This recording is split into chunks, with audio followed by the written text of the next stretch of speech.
Welcome back, pals. Let's move on to chapter 11. We'll start with 11.1 and lesson 4. We're going to call it Climate and Biomes. That's 11.1. If you could please open your booklet to page 25. Following along in the booklet on page 25, let's just talk quickly factors that affect the climate. So the amount of thermal energy reaching the ground in a region. So we're saying closer to the equator, we'd call that tropical versus temperate, and so on. And the movement of air and water near the region, and the altitude of a region, and the humidity in that region. These are all factors that affect climate. A few definitions I want to talk about. We're going to talk about dew point, and that's when air masses begin to cool for whatever reason. The water vapor will condense into precipitation as rain or snow. So the dew point's the temperature at which water vapor condenses to form rain or snow. Low pressure zones that we've talked about. As water evaporates out of the bodies of water, it rises with the warming air. As it rises, that air cools and it reaches that dew point, and that creates rainfall or snowfall. In a high pressure zone, we kind of have the opposite thing going on. Cold air begins to descend towards the Earth's surface and begins to warm up, and this gives it a greater ability to hold water vapor. But as we learned the other day, there's very little water in there to do anything. So in this whole sort of region, we'll have very little rainfall or snowfall.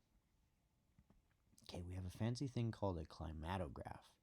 It's this graph in the picture right below and in your books, kind of bottom of page 25, and then the graph itself is on page 26.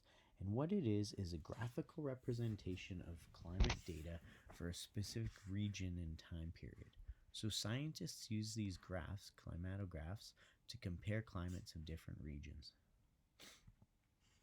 If you take a look at it, we see that it includes a region's average monthly temperature, and it includes a region's total monthly precipitation in millimeters. And note that both averages are taken over 30 years as a standard. And, well, in Calgary, for example, snow is a big part of precipitation. When we measure snowfall in the form of precipitation, it equals 1 millimeter of rain. So looking at the graph in your textbook, I just want to point out a couple more items here. So the horizontal axis is for the months. That's the J. J is for January, F is for February, M is for March, January, February, March, April, May, and so on. And then on the vertical axes, the ones going up and down, on the left-hand side, we have the precipitation, and then on the right-hand side, we have the average temperature markings. So precipitation in millimeters is the total precipitation for that whole month. On the graph in your books, for example, we would be able to see that the precipitation, if we do a rough estimate of that January bar graph going up there, it's probably falling around like 17 or 18 millimeters in that month. Temperature is the average daily temperature averaged for that whole month. So the bar graph displays the average monthly rainfall, and we're using the left-hand scale, and the line graph displays the average monthly temperature using the right-hand scale. And here we go again for a nice close look at it. Okay, moving on in page 26, let's talk about a little something called biomes. So scientists use climatographs to define areas on the planet. These defined areas are known as biomes. So this is a pretty big idea, and it's a major geographic region with similar environmental conditions and life forms. So they are the largest geographical biotic unit.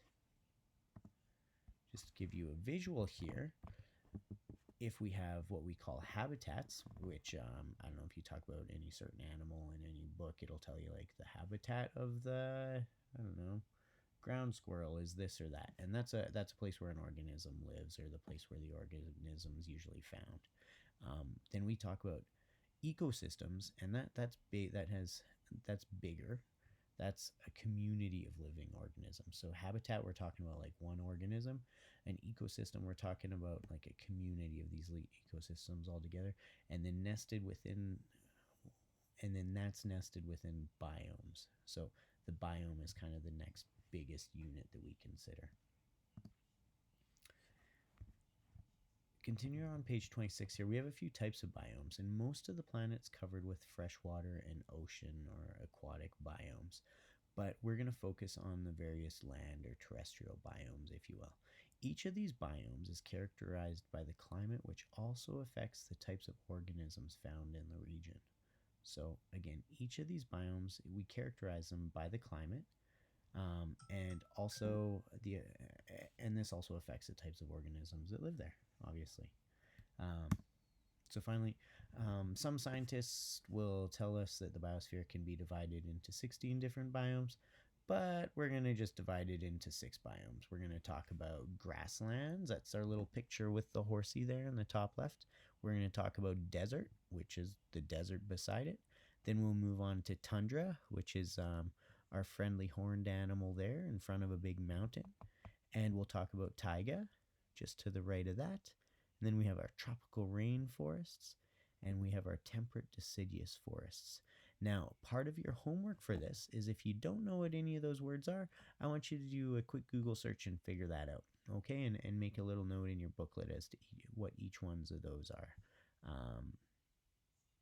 if you need to. Boom. And then big time for me. We did it. That's all, folks. That's all for today. Way to go. Way to be you and way to be awesome. So please complete the assignment on pages 27 to 29 and just omit page 30. If you want to do it just to expand your learning and expand your knowledge, you are certainly invited and encouraged to do that, but I don't require you to do page 30. Okay, so 27 to 29. Bye-bye. Good luck.